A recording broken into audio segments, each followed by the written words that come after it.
The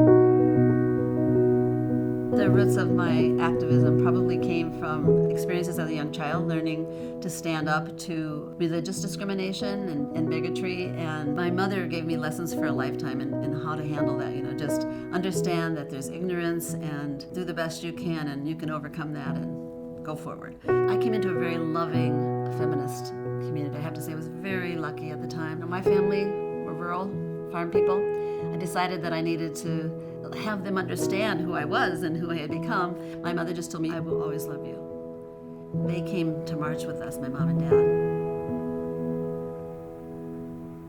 We started something called the Lesbian Feminist Organizing Committee, LFOC. And I was one of the founders, along with my dear friend Janet Dolan. It was an organization that was built on certain principles. We had like principles of unity, and they included things like class consciousness, racial justice. We had an FBI committee, because in those days the FBI was infiltrating lesbian groups looking for whoever. So one of the things that we did was look at the issue of like, should the Lesbian Feminist Organizing Committee get involved in electoral politics?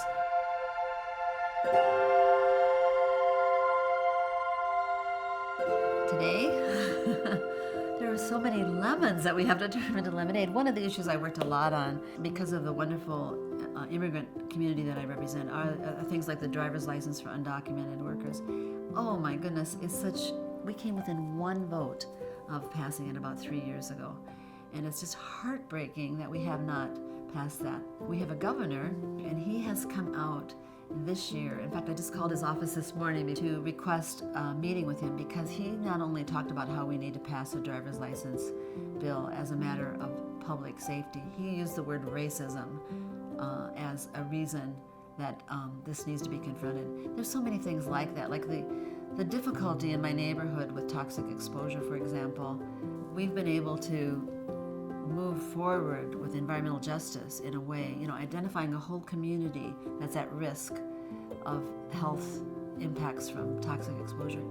And the struggle for that belongs to the community, which is what makes me hopeful. I mean, as I leave this work, one of the things that makes me hopeful is to know that people in the community have made some of these struggles their own.